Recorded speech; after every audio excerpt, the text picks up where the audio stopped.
Hello and welcome to this edition of Jamaica Magazine. I'm your host, Adrian Atkinson. We have a brand new episode of Get the Facts coming up.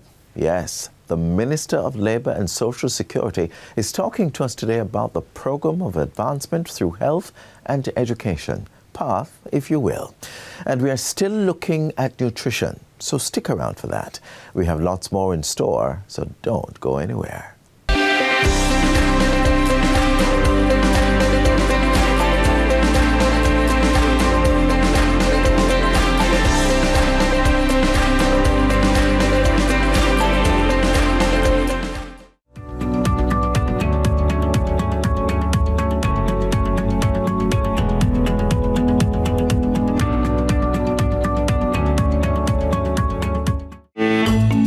That smile on their faces and preserve their innocence.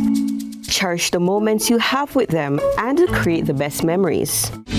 Let's inspire our children to dream big and work hard to achieve all they aspire to be. Take the time to listen to our children and really hear their side of the story. Our children deserve love and the right to access their basic needs. Do your part and protect our children. Last Tuesday in Parliament, the Minister of Finance promised that, effective June of this year, the cash grant payments to PATH beneficiaries will increase. The Minister of Labour and Social Security, Colonel Charles, is to tell us more about this in due order. But in the meantime, he's here with us in studio to speak generally about PATH and specifically about some other meaningful structural changes on the horizon for this social security program.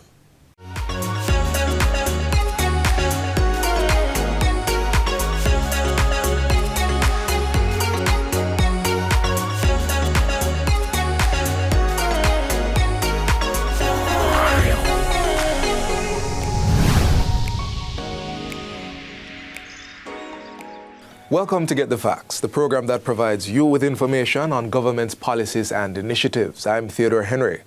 As of 2023, the Programme of Advancement through Health and Education, PATH, has served over 285,000 people. 65% are children, 27% are the elderly, and the rest are comprised of persons with disabilities, pregnant and breastfeeding women, and vulnerable adults and families. Despite the hurdles confronting the 22-year-old program, the initiative has made commendable strides in reducing poverty rates and improving access to education and healthcare. But there are more improvements to be made. On that note, today we have with us Minister of Labour and Social Security, Colonel Charles Jr., who will give us details of the comprehensive overhaul of the program.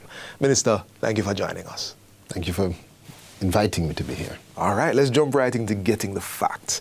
Let's not take it for granted that everybody understands what PATH is meant to do. So tell us about PATH's mission, medium-term goals. So PATH, as Jamaica knows it, is the flagship program for the government of Jamaica. It represents one significant element of the government's public welfare relief system. And it is the primary mechanism, primary way for us to provide support and relief to the most vulnerable families in our country. Right. The goal for us with PATH is to improve access to healthcare, to education, to break the intergenerational cycle of poverty, to create a more equitable society. And so for more than 20 years, PATH has been providing support in terms of income benefits, in terms of tertiary grants, in terms of health clinic support, right. All of that with the goal of making sure that those who need the support the most, we are able to target them and provide them with that support along their chain towards independence. If I can pick on one idea, you mentioned breaking the cycle of intergenerational poverty, and you just mentioned independence. Like, how are we looking in regards to that goal in particular? You know, PATH has been successful, Yeah. You know, there are many success stories All right. in PATH, but I liked how you introduced this segment because what you said is right. The fact that PATH has been successful doesn't mean we don't need to look on it, examine it, reassess, and improve it. And so, yes, we are achieving goals, but we've also received several complaints, several criticisms, several commendations around PATH that have caused us to really establish the need to do this overhaul, to improve how we are selecting beneficiaries, to improve how we are providing and delivering this support, and generally to just improve the processes and procedures around this program. Okay, so you started getting into some of the optimizations. What would you say are the top 2 optimizations that really have to happen? When you talk to Jamaicans, they'll tell you, or they'll ask you, why am I not on PATH? Why the person on this street right beside me is on PATH and I don't get on PATH? A lot of it goes down to the selection process. There is an assessment, an evaluation that all persons who apply for PATH have to go through to determine whether they are eligible. Right. And that selection process has been criticized to see, is it fit 20 years later for this new Jamaica, for what we've evolved into? And a big part of what we're doing is examining that process, is examining the technology that we use, examining the criteria that is utilized, and ensuring that the current needs of our applicants are met. Additionally, outside of the selection process, it's just the procedure now, the general operation and design of the program, how long it takes for verification, how do you, are you able to stay on PATH? When should you come off of PATH? All of these important questions in the procedures, which we are also examining in terms of the full comprehensive overhaul of the PATH program. Am I detecting that there's also a consideration of expansion, being able to meet more needs? I want to be cautious in how we utilize that word expansion. Okay. Because our goal is not to have more Jamaicans requiring this kind of support. Right. The goal must be to make sure that all Jamaicans who require the support are receiving effective delivery of this service. I would hope, Jamaica should hope, that over time, in the next 10 years, we shouldn't have 285,000 persons. We hope that would be reduced, because if the program is effective, generation to generation, there should be less reliance or need for that kind of support. So the goal should be then to identify the right persons who require this support, to identify the persons who no longer should be on PATH, and to make sure that whatever service we are delivering is as effective as possible to put everybody on their two feet, so that we can start to evolve what the benefits of PATH are towards the new Jamaica.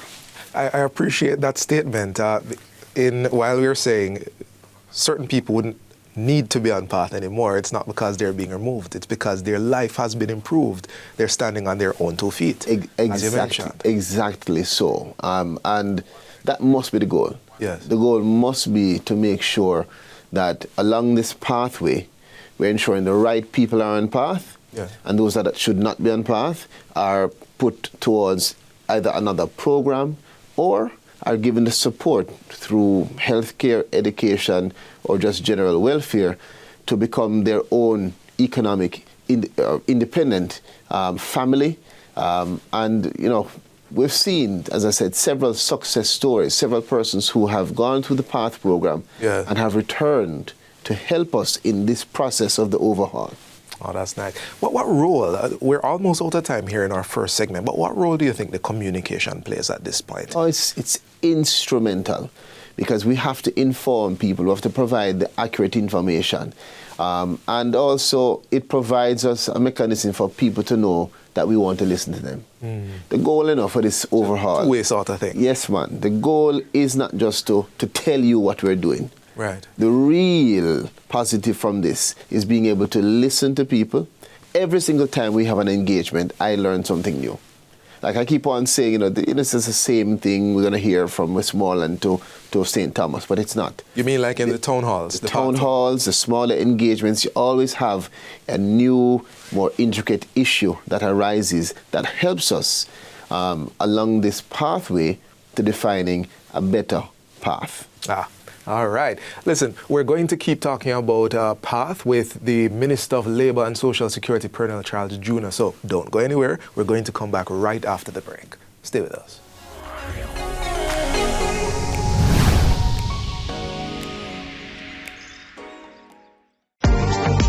Public passenger vehicle operators and commercial carriers. Renew your road license online. It's as easy as 1-2 click. Visit the Transport Authority website at www.ta.org.jm. Choose your license type and click Apply Now. Sign in or create an account with your email address and complete the application process, uploading all relevant documents. Make payment using a debit or credit card. Once your application is approved, the Transport Authority will email you to collect your sticker. Pick up your sticker in office or utilize our courier service. Once the sticker is collected, your digital road license will be emailed to you. For more information, call the Transport Authority toll free at 888-991-5687.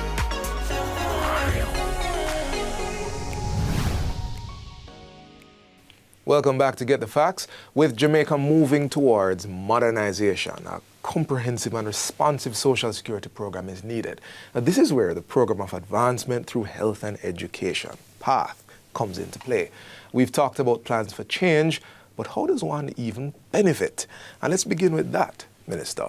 How does one enroll in PATH? And secondary to that, who qualifies? So, in every parish, we have a parish office for the Ministry of Labour and Social Security. Yeah. And we have social officers, social workers, and other officers who are there to receive applicants. We ask persons who have an interest in determining whether they are fit for PATH to go there. Bring your birth certificate, your TRN, a valid ID. The head of the family should be there. The birth certificate for the children, if they're children who, or any other person in the family who you are trying to apply for. Right. And you sit down and you go through a series of questions that are part of that evaluation process. And right there and then, you'll be told whether you are eligible or not, because it goes through that BIS system. Right. Now, if you are not found to be eligible, it doesn't end there. You are given the opportunity to actually go through an appeals process where your information can be put to a committee made up of a number of experts, government and non-governmental, and they will determine whether it is just that the system didn't find you, but whether you really ought to be eligible for the program. Generally, I couldn't just say to you who is eligible, because it is assessed on an individual basis. Okay. And the fact that you might have a particular equipment in your home or not is not the only criteria that is looked on or evaluated to determine whether you're eligible for PATH. It's a series of things that are evaluated by that process. And that's part of what we're looking on too, to see whether those elements, those criteria that are evaluated are fair. Are they providing us with the result that really reflects who needs to be or who ought to be on this program? So change, improve, trying to figure that out based on what? That's a goal, because we have to listen to what we have heard from persons. Many persons are quarreling and say, listen, I should be on it. And when you evaluate it, no, you ought not to be on it because you don't fit. But perhaps you didn't understand what the standard was for the program. This is a big part of the need for more information and communication around the program. Right. And when we're finished the overhaul, the next phase will have to be the communication, telling persons in a very simple and practical way, here is your PATH program, here is what is required to be eligible, and this is how long you will stay on the program, and what we expect of you as participants, and what you should expect of us as a government. Understood. We have many people watching right now, and I think this might be a very pertinent question for them. We've mentioned health benefits, education benefits. Are they within one package, or if you have a health need? Well, it depends. So, for instance, our pregnant and lactating mothers, they're mandated to make sure that they're going to the clinic in order to receive their benefits. Our children, we work with the Ministry of Education and Youth to ensure that children, we provide the list of PATH beneficiaries who are in school, and they provide them with support in terms of the feeding program. Right. We also have entrepreneurial grants. So several PATH beneficiaries have access to grants that will help them in starting up or expanding their business. We have tertiary grants, high school grants. So if you are in the PATH program and you receive, for instance, a high school grant at least once, you can apply for a post-secondary grant, whether it is UWI, UTEC, or any other institution that can assist you to be able to achieve your bachelor's or other degree. It's a wide complement of benefits, a range of things that are provided for the families and for the individuals to make sure that you are moving along the path and not just in the PATH program. Right. The goal, again, is to provide a more equitable society, to provide the support, to make sure that at the end of your journey, we are breaking that intergenerational cycle, so those that are coming up won't need the PATH program. They'll be able to say to themselves, listen, I can provide for my children in a way that my parents weren't able to provide for me. That's the goal. And to quote you, stand on their own two legs. So did I hear you correctly that a tertiary student can actually consider PATH as a source of helping them along their path to success? Well, let's invert it. A PATH beneficiary, who is going through high school and is seeking to move into university now, we will give you that support. So once you make your application, several of our PATH beneficiaries are receiving tertiary grants to help them in being able to navigate the challenges that we expect them to face economically and otherwise in terms of getting their degrees. And it's a big part of what we said before. This transformation means we want you to have access to education, access to healthcare, access to opportunity. So I'm underlining this. It's PATH first, and then you have the tertiary benefits as opposed to the other way around. Yes, so once you're on the PATH program and you make the application, you have access. We have other grants, in the ministry that give support to persons who are not on the PATH program. But in particular, we're talking today about the delivery of service and benefits for PATH beneficiaries. That's right. In the last few moments of this interview, Minister, what's like one of the key goals moving forward?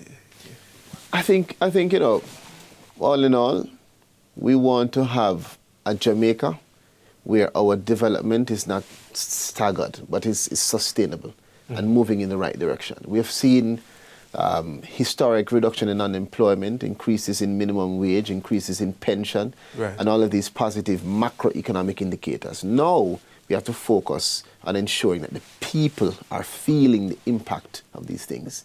That's why we can proudly say that for the next financial year, we'll see a 28.8 percentage increase in the allocation to PATH. Nice. So that's more support for PATH beneficiaries, more support for this critical flagship program that is going to achieve its goal of making sure that as many Jamaicans that are in the vulnerable group are helped out of that group onto their own 2 feet towards economic independence. Thank you for that, Minister. We're right here at the tail end, and you've been talking to me, but many of those Jamaicans who are in the vulnerable group are watching this program right now. I'd encourage you to give them a word. Well, my word to you, you are valued, you're valuable. I encourage you to participate in our town halls, in all of our stakeholder engagements. Let us hear you. Come and freely speak to your minister, speak to us, tell us what your impression is of the program, what your recommendations, commendations, and criticisms are. Everything you say is going to help us to make sure that the transformation of PATH is towards your benefit. Thank you, Minister. This has been Get the Facts. Our guest was Minister of Labour and Social Security, Pernell Childs Jr. Thank you for watching, and until next time, I'm Theodore Henry. Take good care.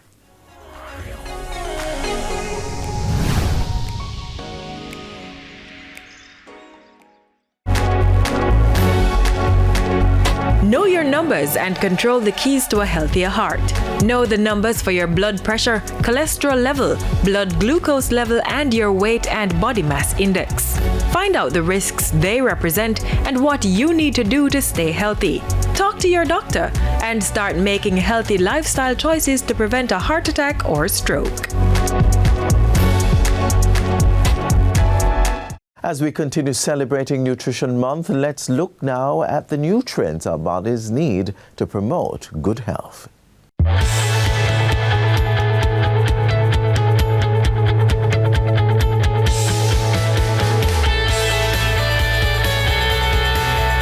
Eating healthy by having a balanced diet consisting of items from all the food groups and consuming the right portions is important to get the nutrients vital for disease prevention, growth, and good health. Essential nutrients are building blocks for the cells that make up the body, from bone to muscle, skin, and hair. One of the most critical ones is protein, which is made up of different amino acids, some of which the body can make on its own. We need a variety of proteins to function properly, many of which can only come from the foods we eat. Meats, fish, and eggs are essential sources from animals, while plant sources include beans, nuts, and some grains. How much protein you need daily depends on a variety of factors, including how active you are and your age. Carbohydrates are the main nutrients for fueling the body's energy needs, especially our central nervous system and brain. They help protect against diseases, but some carbohydrates are healthier than others. Some healthy sources include your fresh produce, such as yam, banana, breadfruit, and tubers, as well as whole grains, fiber-rich vegetables, and fruits. Less healthy sources include refined grains and products with added sugar. Fats often get a bad rap, but it's important to know that healthy fats are essential to our body's function. Fats aid in vitamin and mineral absorption, blood clotting, building cells, and muscle movement. Fats are high in calories, which is a measure of energy from foods, but the World Health Organization recommends keeping daily calorie intake from fat at under 30%. Including healthy fats, which are the unsaturated fats in your diet, can help balance blood sugar, decrease the risk of heart disease and type 2 diabetes, and improve brain function. Healthy fats are also powerful anti-inflammatories and can lower the risk for arthritis, cancer, and Alzheimer's disease. Some of the well-known unsaturated fats are the omega-3 and omega-6 fatty acids. Sources of these healthy fats include fish, seeds, nuts, and vegetable oils, olive, avocado, and flax seeds. Trans fats are to be avoided, and we should also limit our intake of saturated fats, of which the main sources are animal-based and include butter, cheese, red meat, and ice cream.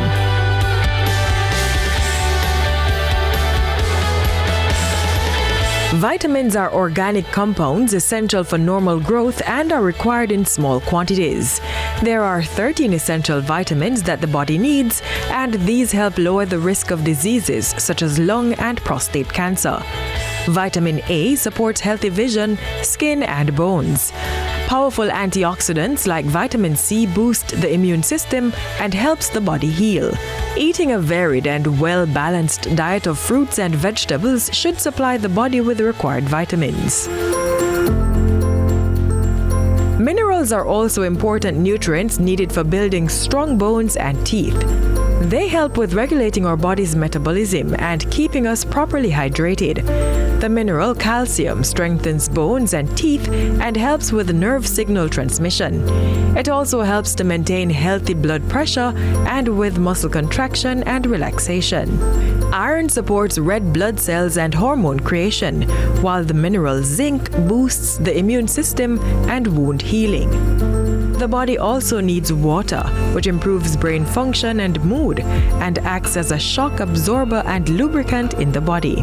Water also flushes our toxins, carries nutrients to cells, hydrates the body, and prevents constipation. Even mild dehydration can make us feel tired and impair concentration and physical performance. In addition to drinking water, we can hydrate ourselves by eating fruits and vegetables such as spinach and watermelon. Start treating your body right. As you grab your next meal, make sure you're getting all the nutrients needed in their right proportion.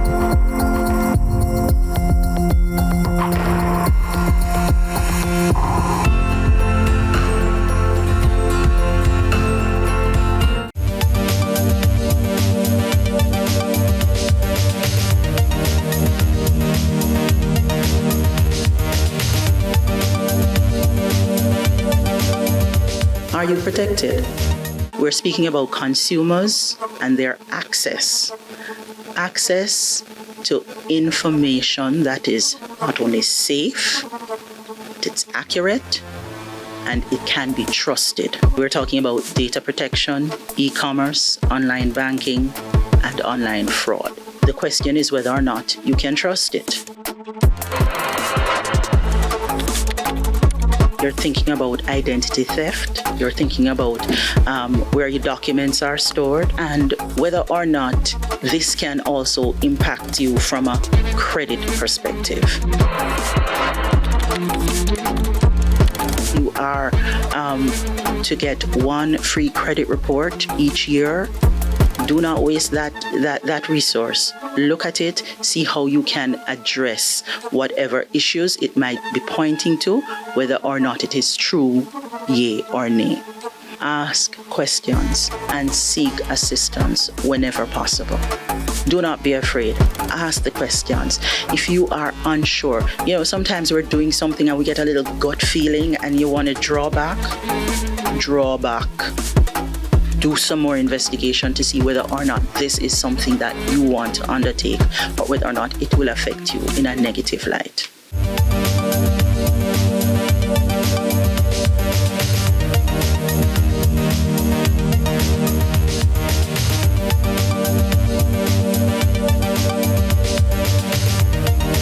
In order to change, we must be sick and tired of being sick and tired. A little gem to remind us that to change something like a poor eating habit, we must first want to. And on that note, we have come to the end of today's show. To catch a repeat of this or any other, feel free to log on to our website, jis.gov.jm. Until next time, I'm Adrian Atkinson. Do take care.